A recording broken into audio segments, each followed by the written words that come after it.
So welcome, Larry. Thank you so much for being here today. Thank you so much, Tejal. It's really great to be here. So it's actually kind of a funny story. You'll see that Larry and I are in the same place today.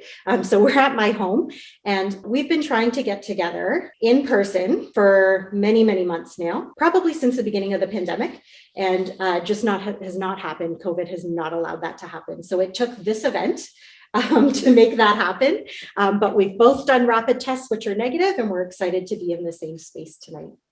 Absolutely. So we'll maybe just get started with, acknowledging that as we've heard from our introduction, that, we are situated right now in February in the midst of sort of Black History Month. And although you and I have been talking about planning an event for quite a while, this is when it sort of landed that this date would work for you. And so I wonder if you could speak a little bit about what your identity as a Black Canadian and what that means to you in the context of Black History Month, just to sort of get us started.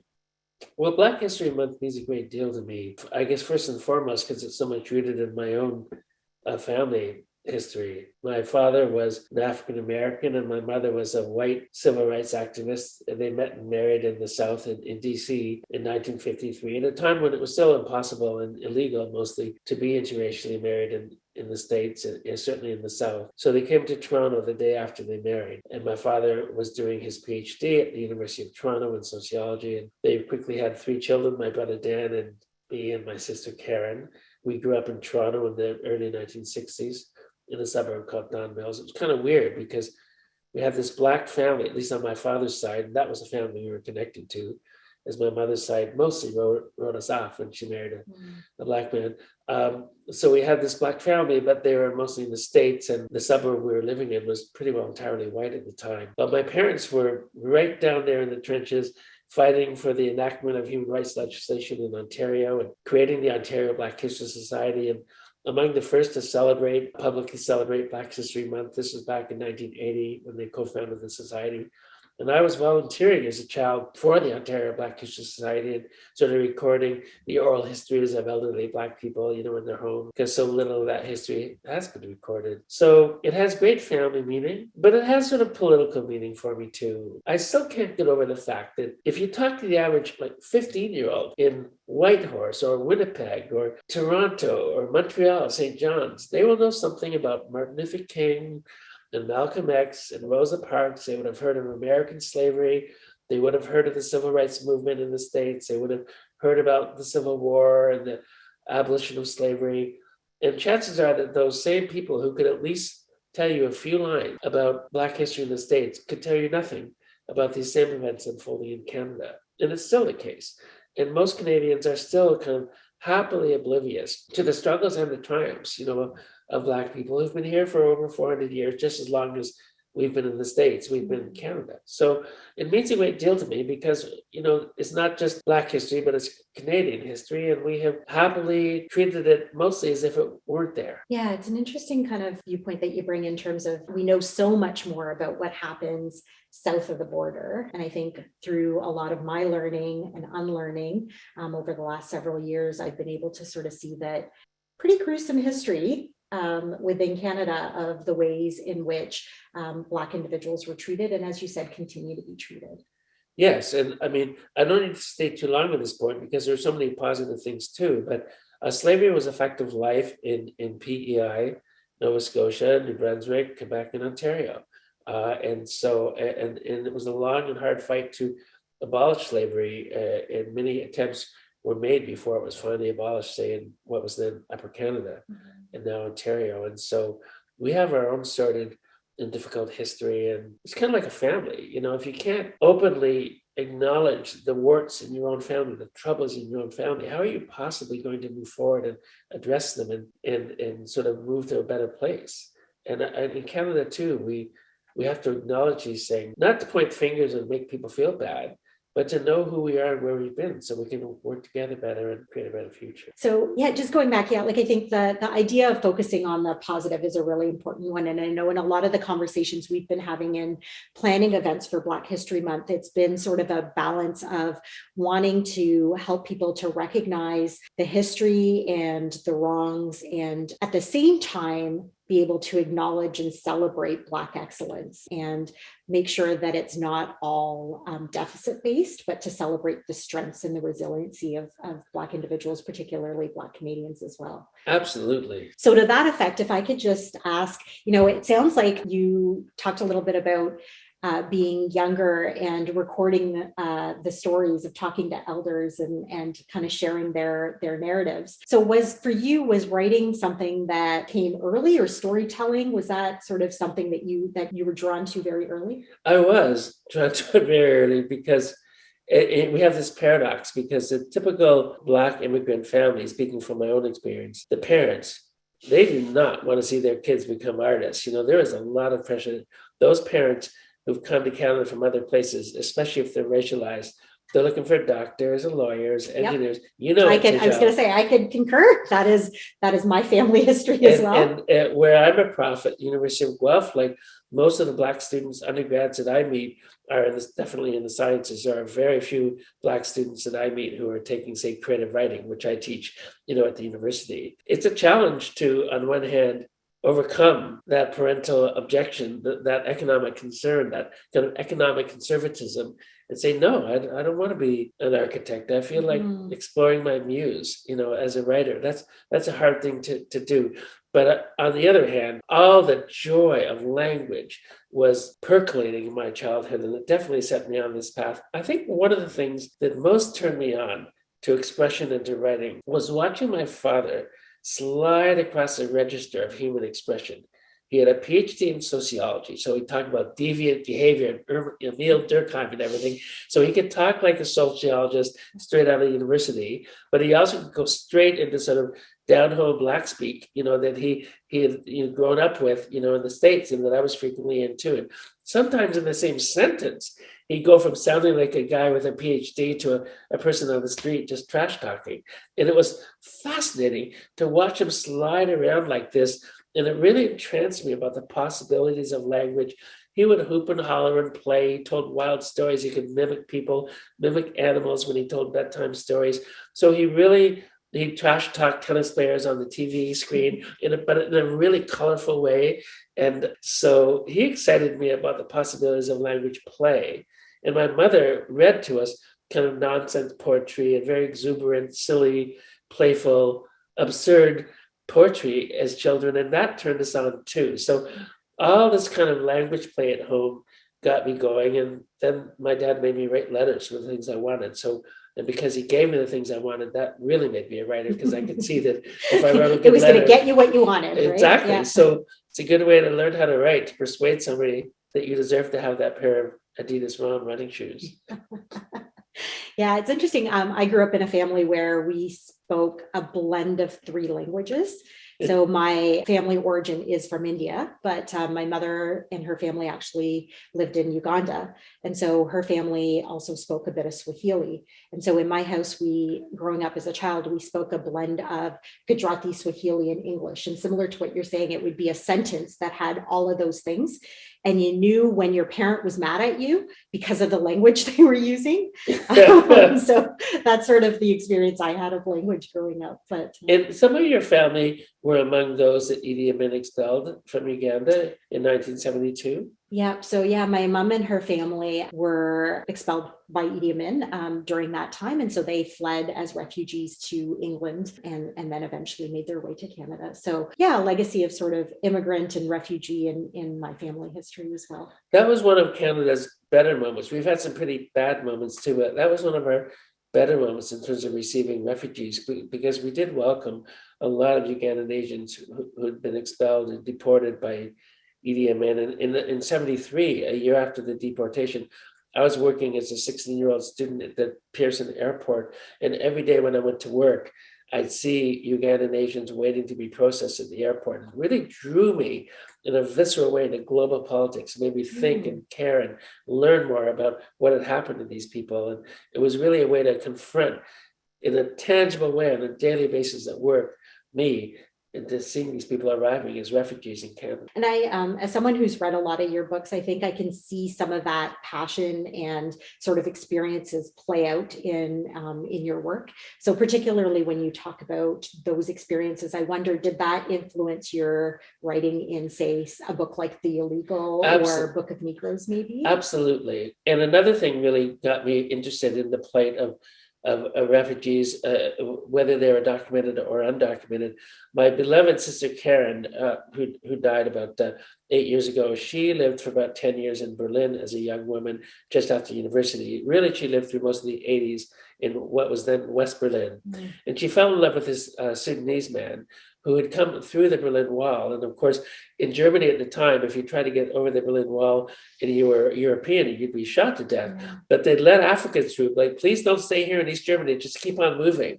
And so he came in as an undocumented refugee from Sudan after upheaval in Sudan. And Karen fell in love with him. And I met him many times. And I met many of his friends living as pretty well undocumented refugees in Berlin at the time. And it's very hard to get your life going in a country as regimented as Canada or Germany when you don't have papers, you don't have a driver's license, and can't work, and it's very hard to rent a place. It's really hard to get your life going without papers. Mm-hmm. And this became a sort of a lifelong interest and passion of mine. So partly it was working at that summer job, and partly it was seeing a number of undocumented refugees hanging around with my sister in Berlin in the 80s. All of that, I think, really ties into what we started off talking about, which was identity and who we are as people, right? And what creates our identity? How do we get it? What happens when we lose it or parts of it? And how do we reclaim that?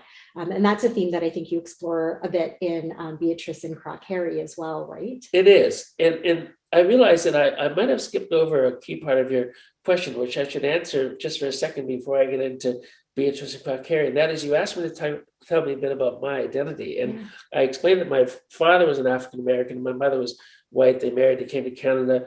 But I had to kind of work in asserting and affirming and finding a sense of Black identity. I mean, it's one thing to feel it in the family when I'd go into the family, but that was, 2 or 3 times a year, say going into Brooklyn or North Carolina or something like that, or to Washington, D.C., but where my dad's family was. But growing up in the streets of Toronto at the time, which were entirely white, the streets I grew up in, the schools I went to, the chess clubs and the track teams, the debating teams that I took part in, it's hard to sort of think of yourself that way when everybody around you is white. And the way you see yourself is really, in many ways, a product of geography, I think, in where you happen to be. And I had to work at it. I had to start traveling into Black cultures, traveling many times to live and work in West Africa, reading and writing. They all became sort of means by which I grew into affirming, a confident and relaxed sense of Blackness. So it was a job in a way. It was an emotional task that I was happy to take up, to sort of find my way. And writing and reading absolutely were ways for me to dive into Black culture, into my identity at a time that I really needed it, which was around 14 to 15 that I just started inhaling, Black literature and writing too. I would never think of coming into your race identity in that way, but it makes so much sense when you describe it. And I think I could compare it to experiences that I've maybe had growing up in a Western culture as a child of immigrants, and sort of holding two cultures too. And I'm sure many of our audience members sort of have experienced different ways that they have come to their identity in kind of unexpected experiences. Well, it's not always a static thing. Identity can change and can evolve. First of all, the way you see yourself when you're 13 probably won't be the way you see yourself when you're 33. Let's hope not, right? How many of us had good self-esteem at 13? But even racially, like I remember interviewing a woman who had grown up defined as colored in Swaziland at a time that apartheid was still sort of the rule of the day in South Africa and in Swaziland, now called Eswatini. And she came with her family when she was a child to a little village in Saskatchewan, where suddenly she started being called the N-word, and they definitely weren't colored anymore in Saskatchewan. They were Black, like it or not, they were Black. And she had to quickly grow into a sense of Blackness, which was absolutely not the family definition in Swaziland. And so sometimes accidents of geography have a huge impact on how you'll see yourself. I love that idea. Do you want to talk a little bit about sort of Beatrice geography for Beatrice Absolutely. and kind of how she loses her identity and maybe works towards it? And I, for those that have not read the book, we'll try our best to not give away any spoilers, but sort of just speak about general themes. I had so much fun reading this book. It brought me more joy and play and even laughter than I've ever felt before. I'm generally a happy writer, meaning that I'm unhappy if I'm not writing, but if I'm happy, if I'm writing, I am happy. But in this book, I was joyous. It just felt so great to be working on it. And it's a story about a girl who awakens in a forest alone. She's been kicked out of the human race. She has no idea who she is. She has complete amnesia, doesn't even know her last name, doesn't even recognize that she's Black, because why would you think about such a thing in a forest with no other human beings? I mean, that's a function of social interaction, really. And she has to she's not going to starve to death because she's in a treehouse with food and books, which is great. But she's got to figure out who she is.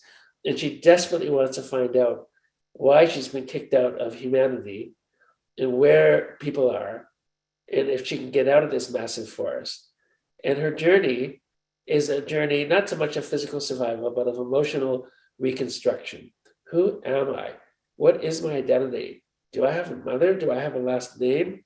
Do I seem to be Black? And what does that mean anyway? What am I going to do with my hair? Because I have no shampoo or hair products and I've got black hair. So what am I going to do with it?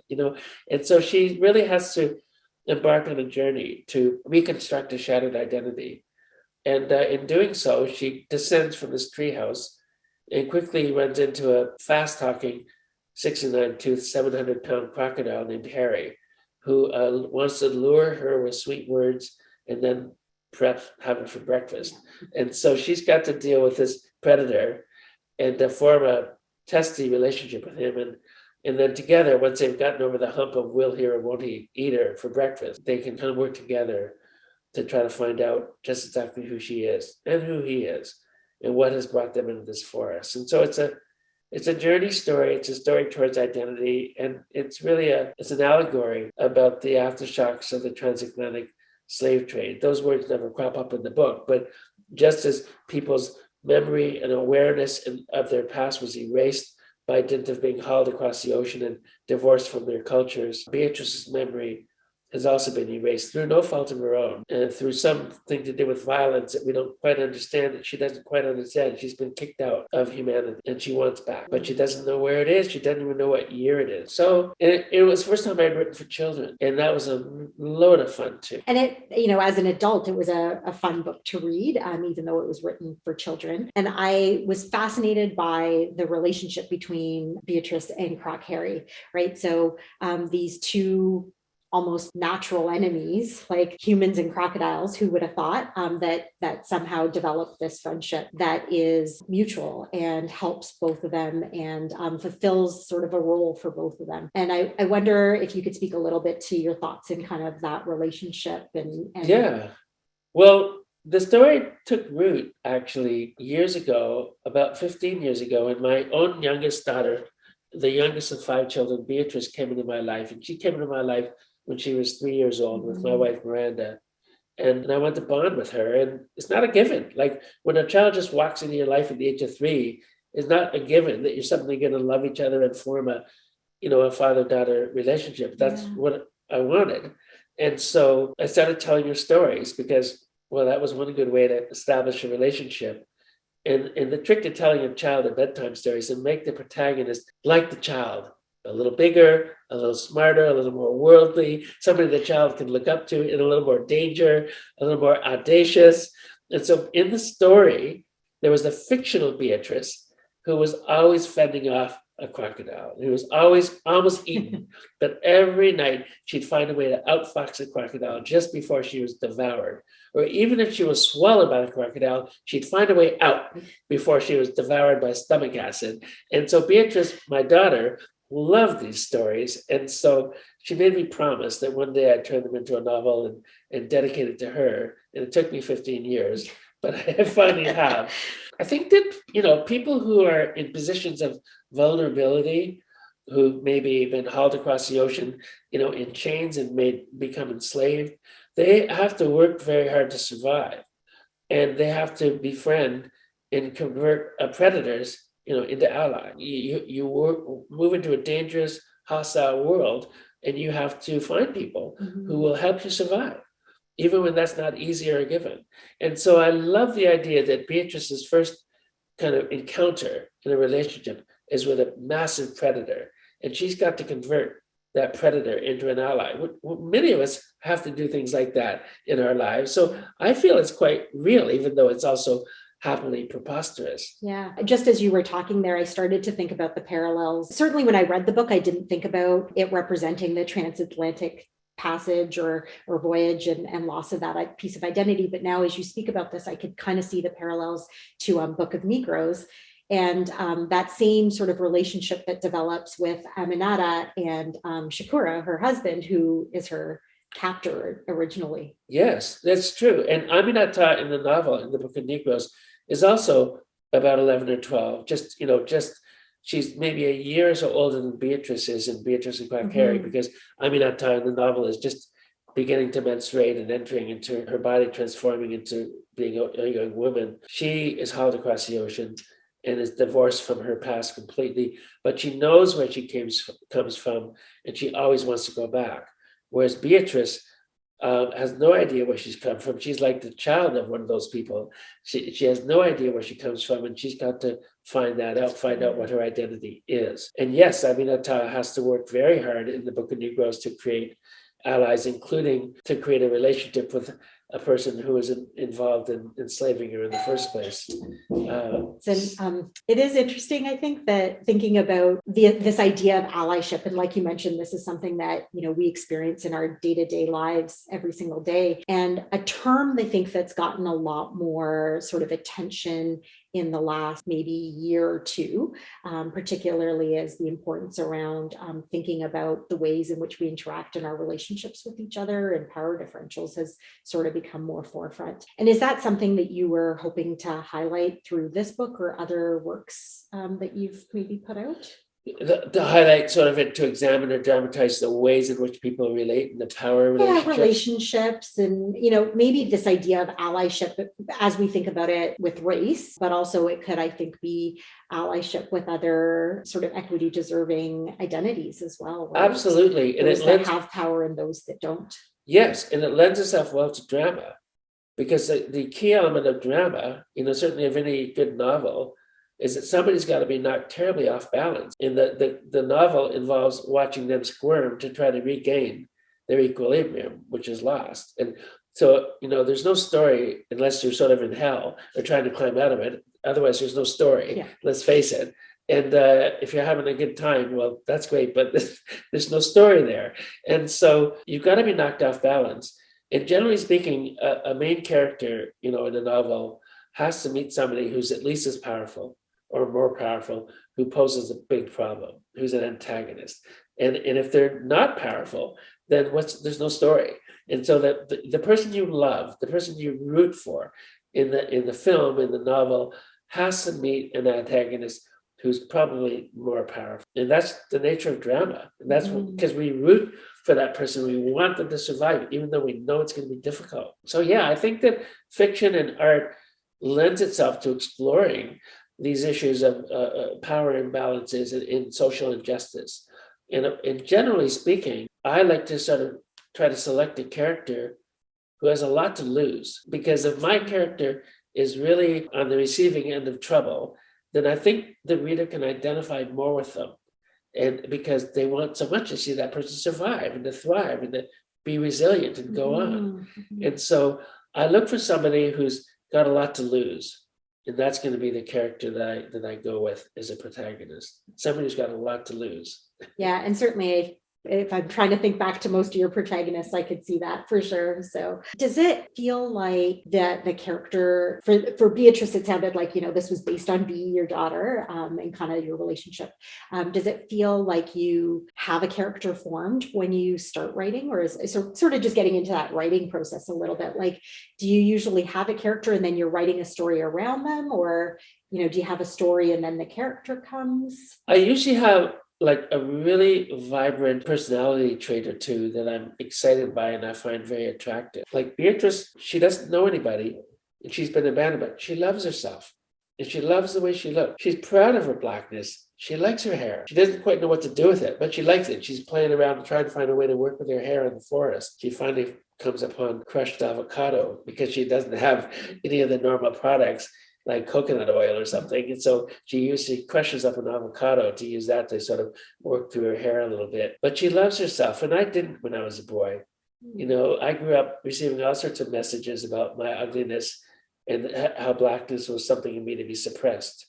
Certainly my hair. Yeah. I was told to wear a stocking cap at night, a nylon stocking to supposedly straighten my hair. That's ridiculous. First of all, do you think a stocking cap is going to straighten your hair? All it does is itch like crazy and make you hate yourself, but it doesn't straighten your hair. And so I wish that I'd had the confidence of Beatrice. And so I started to kind of fall in love with this little girl who loves herself, who likes the way she looks, likes to play with her hair, wants to do fun stuff with her hair, and wants to find out who she is and won't take any guff, not even from a crocodile. And so I so admired this spunky little girl that I kind of fell for her. And then I had to hang a story on her shoulders. So yes, I usually think about character and a really vibrant, interesting personality. And then I have to put them in a lot of trouble and then turn the screws, up and make the trouble get a lot worse. And then see if they can get out from under the rock. Yeah. And I guess like in this book, it particularly use a lot of humor to kind of tell those stories, which is great.